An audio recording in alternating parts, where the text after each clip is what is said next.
ہمیں دین پر عمل کرتے ہوئے کیا مشکل پیش آئی۔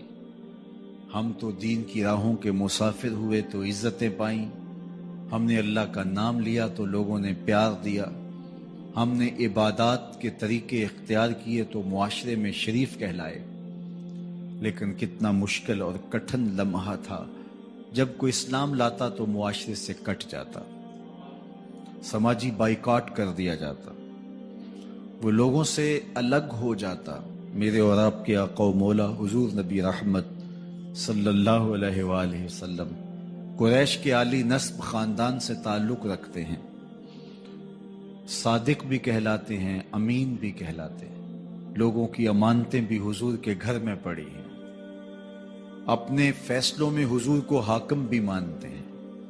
لیکن جب اللہ کی توحید کا اعلان کیا، جب لوگوں کو راہ راست اور راہ حق کی طرف بلایا تو یہ سارے مخالف ہو جاتے ہیں، حتیٰ کہ اپنے سقے عزیز بھی کتنے دل آزار جملے بولتے ہیں، تبا لک ہنالک سائر الیوم الہذا جمعتنا۔ یہ رشتے میں سکا چچا بولتا ہے۔ اللہ اکبر، مشکلیں سہی، تکلیفیں سہی، سماجی مقاطعہ ہوا، سوشل بائیکاٹ ہوا۔ شاب ابی طالب کے 3 سال کس کٹھن حالات میں حضور اور حضور کے غلاموں نے اور خاندان والوں نے کاٹے، حتیٰ کہ درختوں کے پتے کھا کھا کے گزر اوقات ہوتی تھی۔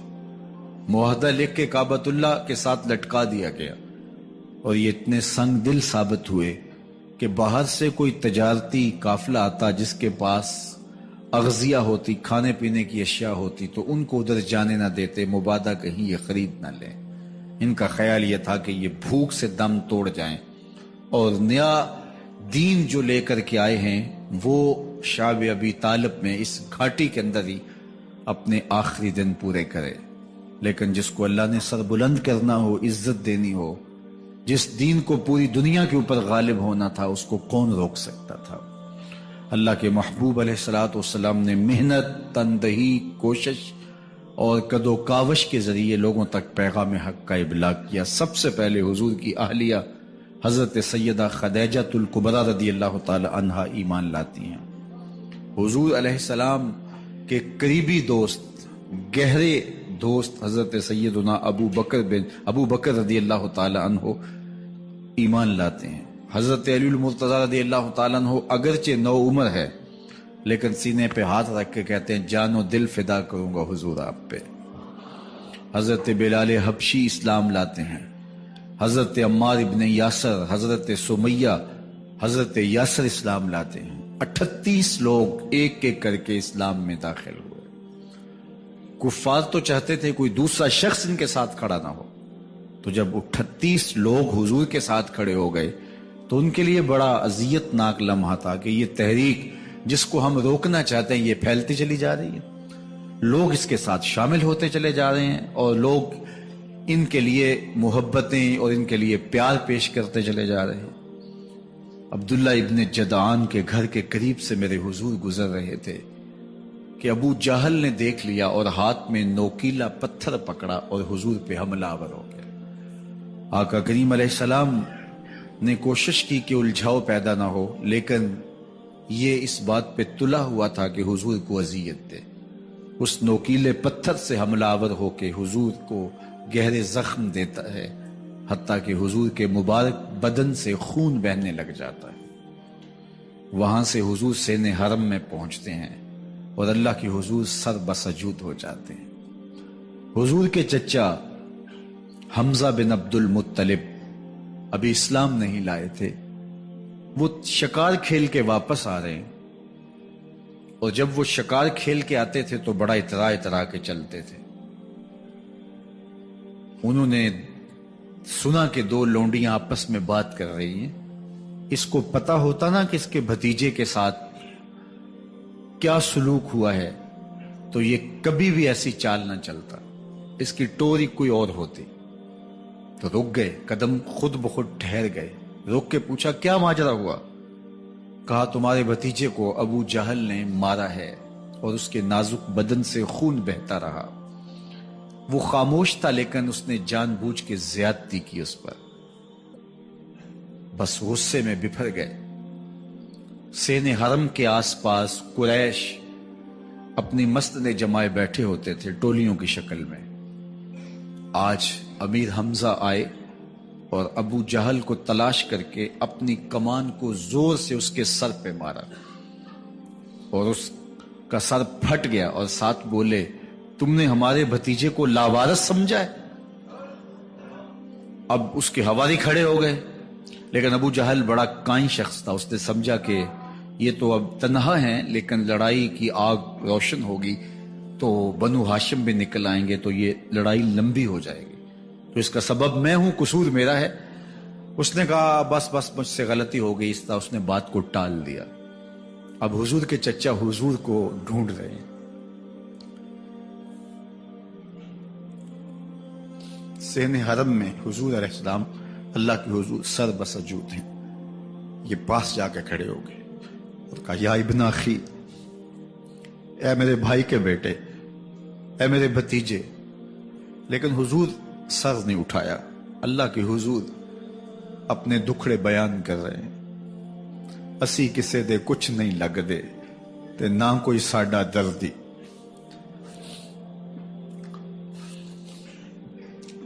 اللہ کے محبوب علیہ السلام اللہ کے حضور سر بسجود ہے۔ انہوں نے پھر کہا یا ابن اخی، اے میرے بھائی کے بیٹے، اور انہیں بے چینی ہے کہ بتاؤں کہ حوصلہ رکھو میں تمہارا بدلہ لے لیا، لیکن حضور سر نہیں اٹھا رہے۔ تیسری مرتبہ پھر آواز دی، حضور نے سر اٹھایا، آنکھیں آنسوں سے بھری ہوئی تھی،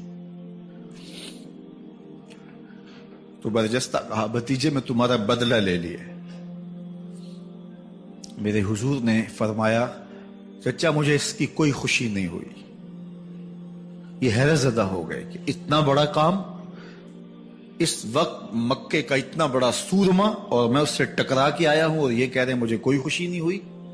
قسمت اچھی تھی۔ بولے بھتیجے تم کیسے خوش ہوتے ہو؟ کہا جس رب کو میں مانتا ہوں اس کو تم بھی مان لو۔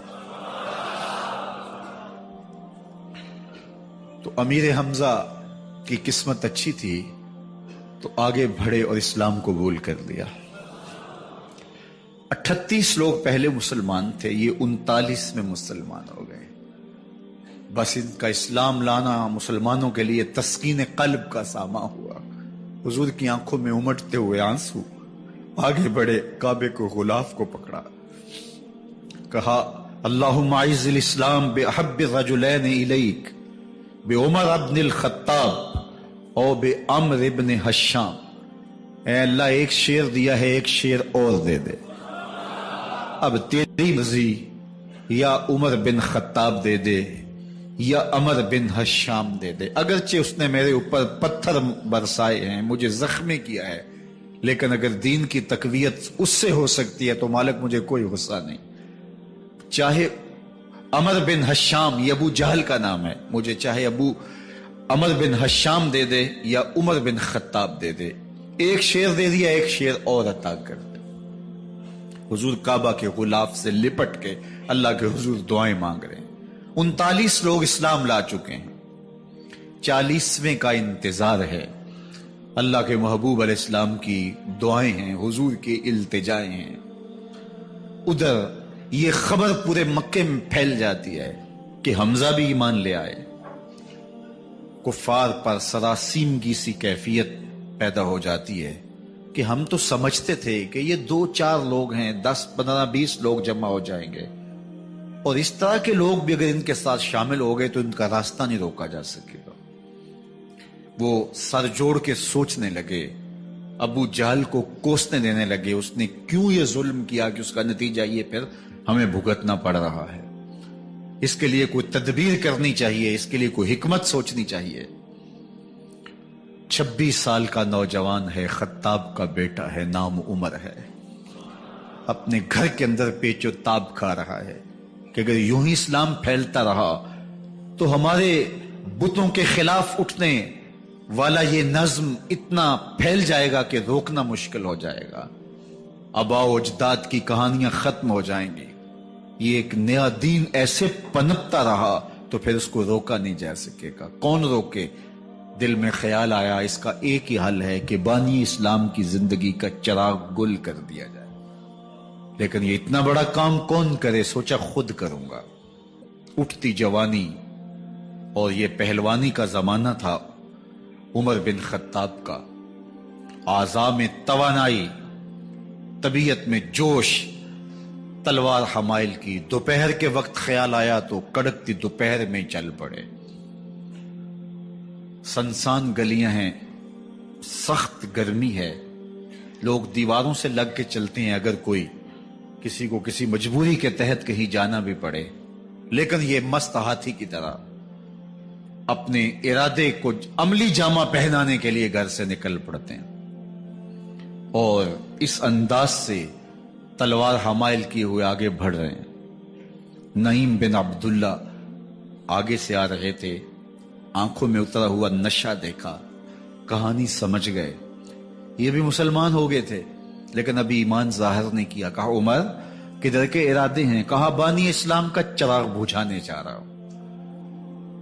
یہ روز روز کی کہانی ختم کرنے جا رہا ہوں. آج حمزہ ایمان لائے ہیں، کل کوئی اور آ جائے گا، پھر اس تحریک کو روکنا مشکل ہو جائے گا. نعیم بن عبداللہ مسکرا کے بولے گھر کی خبر لی ہے؟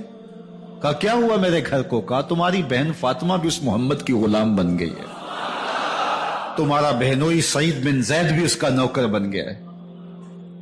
بس بپھر گئے. وہ جو غصہ تھا وہ ادھر منتقل ہو گیا، بہن کے گھر کا رخ کیا. جب دروازے پہ پہنچے تو اندر سے قرآن پڑھنے کی آواز آ رہی ہے. جو کہا گیا تھا، جو سنا تھا، اس کا یقین پیدا ہو گیا. زور زور سے دروازے کو کھٹکھٹانے لگے. بہن نے دیکھا کہ بھائی ہے. جو قرآن پڑھ رہا تھا اس کو چھپا دیا اور خود دروازہ کھولا. بس پیٹنا شروع کر دیا، مار مار کے سر پھوڑ دیا. خون بہ رہا ہے. جب سر پھٹ گیا تو فاطمہ بنت خطاب بولی عمر تم خطاب کے بیٹے ہو، میں بھی خطاب کی بیٹی ہوں. سن لو محمد کا دامن نہیں چھوڑو، جو کرنا ہے کرو. جب یہ تیور دیکھے تو عمر کی حیرت انتہا کو چھو گئی. یہ کون سی قوت ہے جس نے ایک عورت کے اندر یہ جذبے رکھ دیے؟ کہا اچھا بتاؤ تم کیا پڑھ رہے تھے؟ کہا تم ناپاک ہو، تمہیں نہیں دوں گی. کہا کیسے دو گی؟ کہا پہلے غسل کرو. عمر غسل کر رہا ہے. سودا لینے کے لیے بازار گئے، ہاتھ اس کے بکے جس کے خریدار گئے. عمر غسل کر رہے ہیں. غسل کر کے باہر آئے تو بہن قرآن لے آئی. وہ کھجور کی چھالیں، وہ چمڑے کے اوپر لکھا ہوا قرآن سامنے رکھ دیا. عمر پڑھ رہے ہیں طٰہٰ ما انزلنا علیک القرآن لتشقیٰ. اے 14ویں کے چاند محبوب، قرآن اس لیے نازل تو نہیں کیا تھا کہ تم مشقت میں پڑ جائے. محبوب رحمت کے دروازے کھل رہے ہیں، کرم نوازیاں ہونے والی ہیں. عمر پڑھتے گئے، آنکھوں کے بندن ٹوٹ گئے، آنسو آنے لگے، ٹپ ٹپ آنسو گرنے لگے. عمر رو رہے ہیں، بدن کانپ رہا ہے. آئے کس ارادے سے تھے، اب حالت کیا ہوئی جا رہی ہے.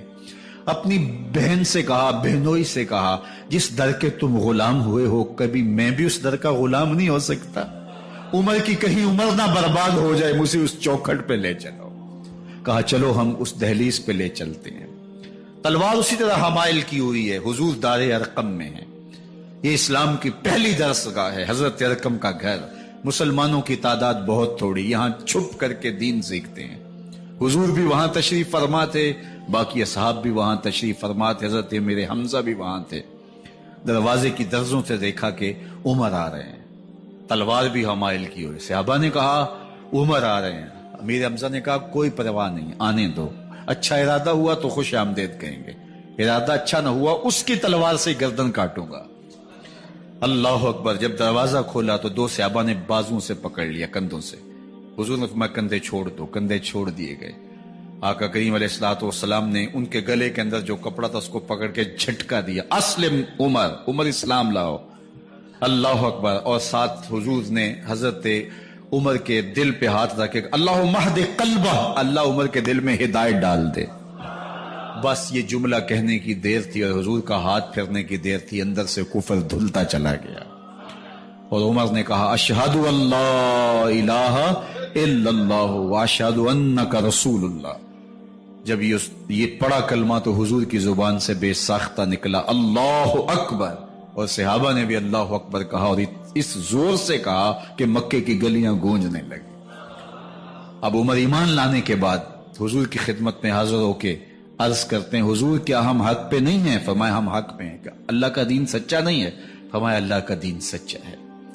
کہا کہ آپ اللہ کے سچے نبی نہیں ہیں؟ فرمایا میں اللہ کا سچا نبی ہوں۔ تو فرمایا پھر ہم چھپ کے نماز کیوں پڑھیں؟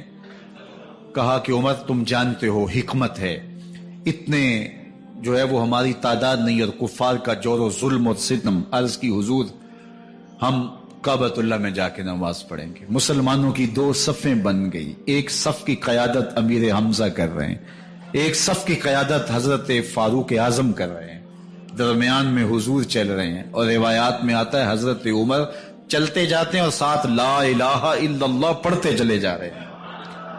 اور پھر جا کے وہاں پہنچے تو وہاں جو صنادید قریش تھے ان پر سختہ طاری ہو گیا۔ حضرت عمر رضی اللہ تعالیٰ عنہ جب ایمان لائے تو آپ نے ایک ایک کافر کے گھر کے دروازے پہ کھڑے ہو کے کہا، جب کوئی بھی شخص مسلمان ہوتا تو کفار اس کو مارتے، زود و کوب کرتے، ظلم کرتے، ستم کرتے، گھسیٹتے بازاروں میں، لیکن حضرت عمر ایمان لائے تو ایک ایک شخص کے دروازے پر کھڑے ہو کر کے کہا کہ تم کمزوروں کو مارتے تھے، میں تمہیں بتانے آیا ہوں میں محمد عربی کا نوکر بن گیا ہوں۔ بلکہ آپ نے اعلان کیا جس نے اپنی بیوی کو، بیوہ اور بچوں کو یتیم کروانا ہو اور اپنے ماں باپ کی کمر کو جھکانا ہو وہ عمر کے مقابلے میں آئے۔ اللہ اکبر۔ زنیرہ نامی ایک خاتون تھی، بہت کمزور، راوی کہتا ہے کہ اس کی ہڈیوں میں گودا نہیں تھا، عشق رسول تھا، اور اس کا ظالم آقا اس کو مارتا ہے، اور جب مار مار کے تھک جاتا ہے ادھر سے عمر آ رہے ہیں، یہ اسلام لانے کی پہلے کی کہانی ہے، تو ادھر سے عمر آ رہے ہیں تو اس نے کہا عمر تم جوان آدمی ہو تو یہ چھوڑتی نہیں ہے اپنے نبی کا نام، ذرا تم آؤ۔ تو عمر کوڑا پکڑ لیتے اسے مارتے ہیں، مارتے مارتے تھک جاتے ہیں تو پانی پینے لگتے ہیں، تو کہتے ہیں مجھے تیرے پہ ترس نہیں آیا لیکن میں ذرا پانی پینے لگا ہوں، اور پھر گلے کے اندر کپ ڈال کر کے کوڑا اس کی رسی کو بل دیتے ہیں اور اس کی آنکھیں باہر نکل آتی ہیں، اور کہتے ہیں بلا اپنے نبی کو جو تیری آنکھوں کی بینائی واپس کرے۔ اللہ اکبر۔ تو اس نے آسمان کی طرف منہ کر کے کہا مالک میں کبھی بھی آنکھوں کی بینائی نہ مانگتی، لیکن اب تیرے نبی کی عزت کا سوال ہے۔ آنکھوں کی بینائی واپس ہو جاتی ہے۔ زنیرہ کو بڑا مارا۔ آج عمر گلیوں میں آنکھوں میں آنسو ہیں اور عجیب دلے بےتاب ہے، اور کہتا ہے آؤ بھئی میں حضور کا غلام بن گیا ہوں، تمہیں بتانے آیا ہوں۔ زنیرہ نے موڑ کاٹا تو آگے عمر یہ آواز دے رہے تھے۔ زنیرہ ایک کونے پہ کھڑے ہو کے رو کے کہتی ہے عمر تم تو بڑے اس دن جوش و غضب میں تھے اور تم مارتے ہوئے تھکتے نہیں تھے۔ تو عمر نے کہا زنیرہ اس دن میں نے دیکھا نہیں تھا، اب میں محمد عربی کو دیکھ آیا ہوں۔ جنہ ویکھیا نہیں ہو کرن گلاں، جنہ ویکھیا نہیں ہو کرن گلاں، جنہ ویکھیا ہو تے بول دے نہیں، جڑے محرم راز حقیقت دے اور راز حقیقت کھول دے نہیں۔ تو حضرت عمر رضی اللہ تعالیٰ عنہ ایمان لائے۔ حضرت عبداللہ ابن مسعود رضی اللہ تعالیٰ عنہ فرماتے ہیں کہ حضرت عمر کا ایمان لانا مسلمانوں کے لیے عزت کا سبب تھا، ان کا ہجرت کرنا مسلمانوں کی نصرت تھی، اور ان کی خلافت مسلمانوں کے لیے رحمت تھی۔ حضرت عمر رضی اللہ تعالی عنہ وہ ہیں کہ میرے حضور نے فرمایا لوگوں جب نیک لوگوں کا ذکر کرو تو میرے عمر کا تذکرہ ضرور کیا کرو۔ میرا عمر وہ ہے کہ جب وہ ایک جگہ ایک سمت سے آ رہا ہو، ایک گلی اور بازار سے آ رہا ہو تو شیطان بھی آ رہا ہو، عمر کو دیکھ کے راستہ تبدیل کر لیتا ہے۔ حضرت عمر رضی اللہ تعالی عنہ کی طبیعت کے اندر جو جاہ و جلال تھا، طبیعت کے اندر جو سختی تھی، وہ اسلام کے اندر آ کر بھی قائم رہی، اور آپ نے وہی سختی، وہی جاہ و جلال جو پہلے مسلمانوں کے خلاف تھا، اب کفار کے خلاف، منافقین کے خلاف حضرت عمر کی طبیعت کے اندر وہ جوش و خروش بدستور موجود رہا، لیکن جس دن آپ خلیفہ بنے تو اس دن آپ نے ممبر پہ چڑھ کے جو خطبہ دیا اس میں کہا، لوگوں میں سخت اس لیے تھا کہ رسول اللہ نرم تھے، پھر میں سخت اس لیے تھا کہ حضرت ابوبکر صدیق نرم تھے، اب میں تخت خلافت پہ بیٹھا ہوں، اب میری سختی جو ہے وہ نرمی میں تبدیل ہو گئی، صرف فاسقوں فاجروں اور باغیوں کے لیے میں سخت ہوں، باقی تمہارے لیے نرم ہوں۔ سب سے کم جو تنخواہ بیت المال سے اگر کسی وجود نے لی ہے تو وہ حضرت عمر رضی اللہ تعالیٰ عنہ نے لی، صرف 2 جوڑے لیتے تھے سال میں، اور راوی کہتا ہے کہ میں نے دیکھا ہے کہ اس میں بھی 17 پیوند لگے ہوتے تھے۔ حضرت عمر رضی اللہ تعالیٰ عنہ کا طرز زندگی، آپ کا انداز معاشرت اور آپ کا انداز خلافت، ہر لمحہ آپ کی زندگی کا اٹھا کے دیکھیے کتنی مرتبہ قرآن حضرت عمر کی رائے کے مطابق نازل ہوا ہے۔ اللہ تعالیٰ جل شانہ نے ان کو صاحب الہام بنایا تھا۔ ہر امت میں کوئی صاحب الہام ہوتا ہے، حضور کی امت کا صاحب الہام حضرت عمر رضی اللہ تعالیٰ عنہ، اور آقا کریم نے انہیں اپنا وزیر قرار دیا، فرمایا میرے 2 وزیر آسمانوں میں ہیں، 2 وزیر زمینوں میں ہیں، آسمانوں کے وزیر ابو جو ہے وہ جبرائیل اور میکائیل ہیں، اور زمین کے وزیر ابو بکر اور عمر ہیں رضی اللہ تعالی عنہما۔ تو اللہ تعالیٰ جل شانہ نے حضرت سیدنا صدیق اکبر کے بعد حضرت سیدنا عمر بن خطاب رضی اللہ تعالیٰ عنہ سے جو کام لیا، مختصر دور خلافت کے اندر 10 سال 6 ماہ 4 دن آپ نے خلافت فرمائی ہے، لیکن کہاں سے چلے اور یہاں مکران تک، بلوچستان کا حصہ ہے، یہاں تک آپ کے سلطنت کی حدود وسیع ہوں، ادھر آرمینیا تک جا پہنچے، حمص فتح کیا، قادسیہ، یرموک، آپ ذرا دیکھیے کہ کہاں تک آپ کی فوجوں کے گھوڑے دوڑتے رہے، اور اللہ تعالیٰ جل شانہ نے ان کو جو توانائی، عدل و انصاف کی قوت عطا فرمائی۔ اللہ اکبر، جب زمین پہ عدل کیا ہو تو زمین بھی حکم مانتی ہے، اور حضرت عمر وہ تھے جن کا حکم ہوائیں بھی مانتی تھی، زمین بھی مانتی تھی، جن کا حکم جو ہے وہ آگ بھی تسلیم کرتی تھی اور دریا بھی ان کا حکم مانا کرتے تھے۔ مصر کے اندر رسم بد جاری تھی، یہ رسم بد جاری تھی کہ سال کے بعد 1-2 شیزہ کو زیورات پہنا کے اچھے لباس میں ملبوس کر کے دریا کی بھیڑ چڑھایا جاتا، اس کی قربانی دی جاتی، اس کا خون بہتا تو دریا چلتا۔ جب اسلام مسلمانوں نے مصر فتح کیا تو گورنر نے لکھا کہ اسلام تو اس طرح کی رسوم کی اجازت نہیں دیتا، لیکن خشک سالی ہے، لوگوں کی فصلیں ویران پڑی ہے، تو حضرت کیا کیا جائے؟ تو حضرت عمر رضی اللہ تعالیٰ عنہ کو جب قاصد آ کے پیغام دیتا ہے تو کاغذ کے ٹکڑے پہ لکھتے ہیں بسم اللہ الرحمن الرحیم، مصر کے نیل کی جانب عمر کا خط، لکھتے ہیں اے نیل اگر تو اللہ کے حکم سے چلا کرتا ہے تو چل، ورنہ ہمیں تیرے چلنے کی کوئی حاجت نہیں ہے۔ اور قاصد کو کہا یہ خط لے جاؤ اور جا کے دریائے نیل میں پھینک دو۔ قاصد جا کے خط دریائے نیل میں پھینک دیتا ہے، پانی آتا ہے، ایسا دریائے نیل چلا 14 صدیاں ہوئی ہیں آج تک کبھی بند ہی نہیں ہوا۔ دریا حکم مانتے ہیں، آگ نکلتی ہے، لوگ حضرت عمر رضی اللہ تعالی عنہ کے پاس آئے، حضرت لاوا پھوٹا ہے، آگ نکل رہی ہے اور مدینے کی طرف بڑھ رہی ہے، اب کیا کیا جائے؟ فائر بریگیڈ تو زمانے میں تھی نہیں۔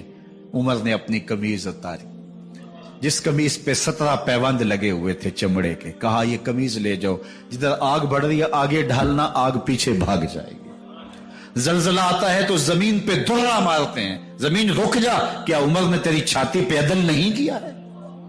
تو یہ عمر ہیں رضی اللہ تعالی عنہ کہ جن کے انصاف کی وجہ سے، جن کے عدل کی وجہ سے اللہ تعالیٰ کی رحمات اور اس کی برکات کا نزول ہوتا تھا، اور اللہ تعالیٰ نے مسلمانوں کو وہ آبرومند حکومت دی۔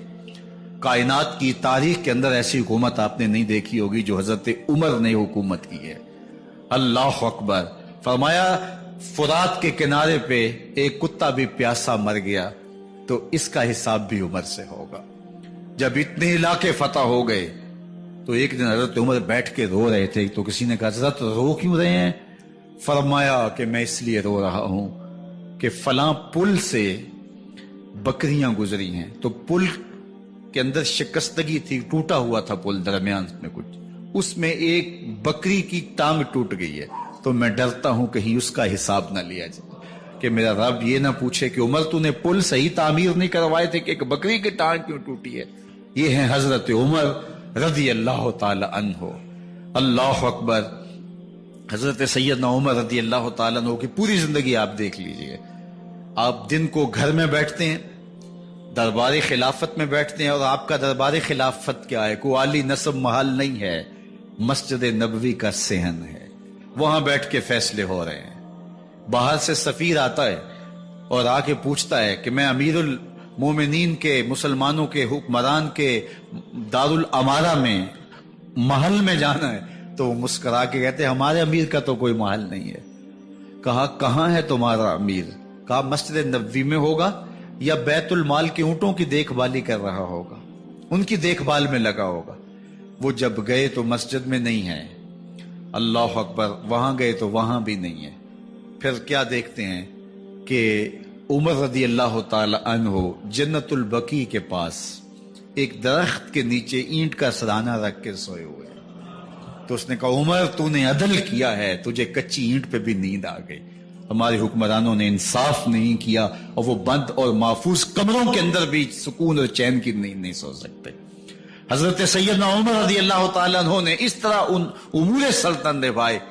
آپ دن کو لوگوں کی دیکھ بھالی کرتے، لوگوں کی ضروریات سنتے سمجھتے، اور جب رات پڑتی لوگ سو جاتے، عمر مدینے کی گلیوں میں پہرا دیتے۔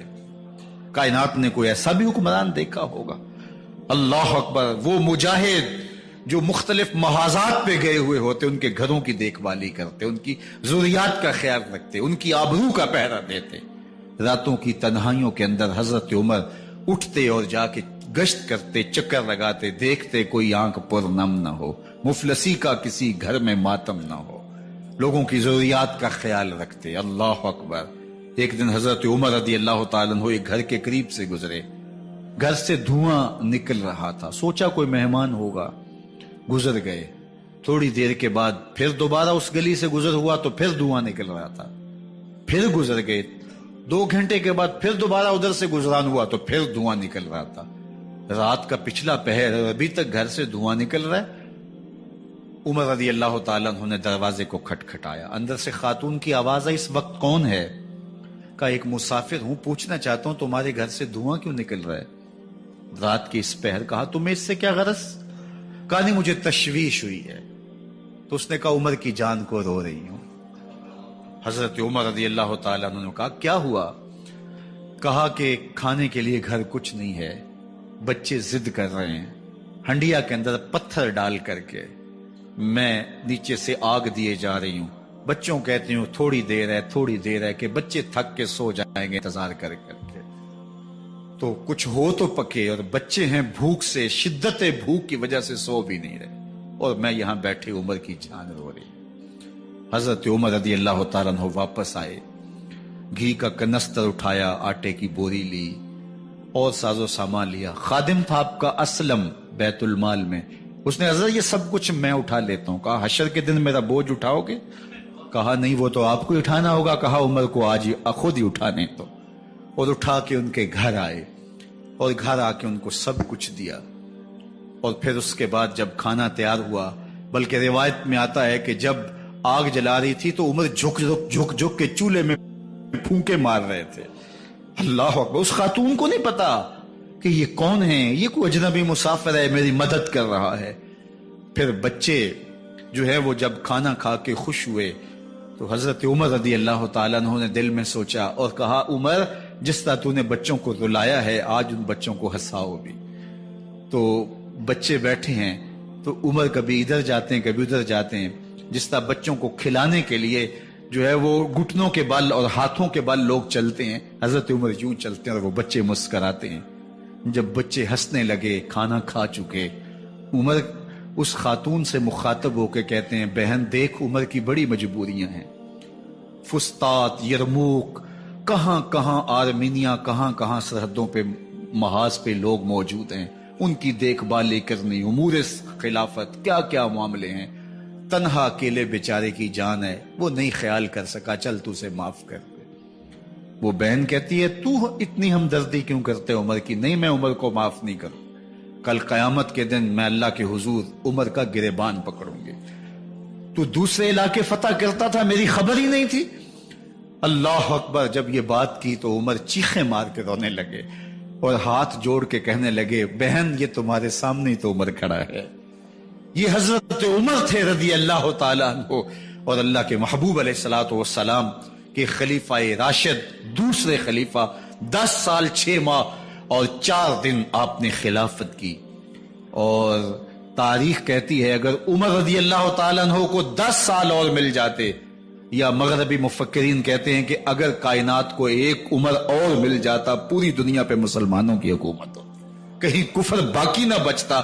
لیکن بد باطن لولو فیروز نامی ایک مجوسی غلام نے نماز فجر پڑھتے ہوئے حضرت عمر بن خطاب رضی اللہ تعالیٰ عنہ پہ حملہ کیا، زہر میں بجھا ہوا خنجر آپ کے جسم میں سرایت کر دیا۔ آپ وہاں سے اٹھا کے گھر لائے گئے اور 4 دن تک مسلسل آپ اس اذیت اور تکلیف میں رہے۔ جب آخری وقت آیا تو اپنے بیٹے کو بلایا، کہا بیٹا میں نے ام المومنین سیدہ عائشہ رضی اللہ تعالیٰ عنہ سے پوچھا ہوا ہے کہ میرے مرنے کے بعد حضور علیہ السلام کی قربت میں مجھے جگہ دے دی جائے۔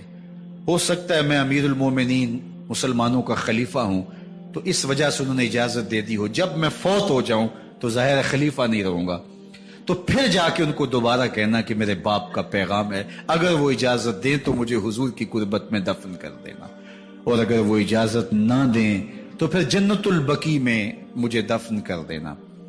جب حضرت سیدنا عمر بن خطاب رضی اللہ تعالیٰ عنہ کا انتقال ہو گیا تو آپ کے صاحبزادے ابن عمر حضرت عائشہ رضی اللہ تعالیٰ عنہا کے پاس گئے، کہا کہ میرے باپ کا سلام ہے آپ کے نام، انہوں نے آپ کو زندگی میں کہا تھا کہ حجرہ انور میں سیدنا صدیق اکبر کے ساتھ 2 گز جگہ مجھے بھی نصیب ہو جائے، تو آپ نے اجازت دے دی تھی۔ تو میرے والد گرامی نے فوت ہوتے ہوئے کہا کہ دوبارہ ام المومنین کے پاس جانا اور دوبارہ پوچھنا۔ اس وقت تو میں امیر المومنین تھا، ہو سکتا ہے وعدہ کر لیا ہو، لیکن اب اگر آپ اجازت دیں تو یہاں ہم قبر ان کے لیے کھود لیں، ورنہ ہم جنت البقیع میں دفن کر دیں۔ تو ام المومنین سیدہ عائشہ رضی اللہ تعالیٰ عنہ رو پڑی اور فرمایا یہ جگہ میں نے اپنے لیے رکھی تھی، لیکن عمر نے اسلام کے لیے خدمت اتنی کی ہے کہ میں نے خود ترجیح دی ہے، اس لیے میں اجازت دیتی ہوں کہ یہاں عمر کو دفن کیا جائے۔ اللہ اکبر! اور پھر وہاں حضرت عمر رضی اللہ تعالی عنہ کو دفن کیا گیا۔ یہ قبر میرے حضور کی ہے، 7 حضرت صدیق اکبر ہیں، 7 حضرت عمر فاروق رضی اللہ تعالی عنہ ہیں۔ جے شک ہووی تے چل مدینے، جے شک ہووی تے چل مدینے، ویخ لے جوڑ مزاراں دا، بن یار نبی دیاں یاراں دا۔ حضور نے فرمایا، ایک دن مسجد نبوی سے باہر نکل رہے تھے اور کچھ لوگ مسجد میں داخل ہو رہے تھے، حضور نے دائیں ہاتھ سے ابو بکر کا ہاتھ پکڑا تھا اور بائیں ہاتھ میں حضرت عمر کا ہاتھ تھا، اور جب لوگوں کو آتے ہوئے دیکھا ان کو مخاطب کرتے ہوئے کہا ہاکذا نبعث یوم القیامہ، قیامت کے دن ہم قبروں سے یوں ہی اٹھائے جائیں گے، میرے دائیں ہاتھ میں ابو بکر کا ہاتھ ہوگا، بائیں ہاتھ میں عمر کا ہاتھ ہوگا۔ جے شک ہووی تے چل مدینے، آویخ لے جوڑ مزاراں دا، بن یار نبی دیں یاراں دا۔ تو میرے حضور نے فرمایا جب اچھے لوگوں کا ذکر کرو تو میرے عمر کا ذکر بھی ضرور کیا کرو۔ تو حضرت عمر رضی اللہ تعالی عنہ اللہ کے محبوب کے محبوب ہیں، باقی صحابی مرید ہیں، حضرت عمر میرے حضور کی مراد ہیں، اللہ سے مانگ کر کے لیا ہے، اللہ عمر بن خطاب عطا کرتے، اور پھر اللہ نے عمر کی صورت میں اسلام کو وہ عظیم تحفہ دیا جس سے اسلام کی عزت بڑھی اور شان و شوکت میں اضافہ ہوا، اور اسلام کے جھنڈے 4 داغ عالم کے اندر لگ گئے۔ اللہ مجھے آپ کو حضرت عمر کے نقوش پاکی برکتیں عطا فرمائے، اور ہمارے حکمران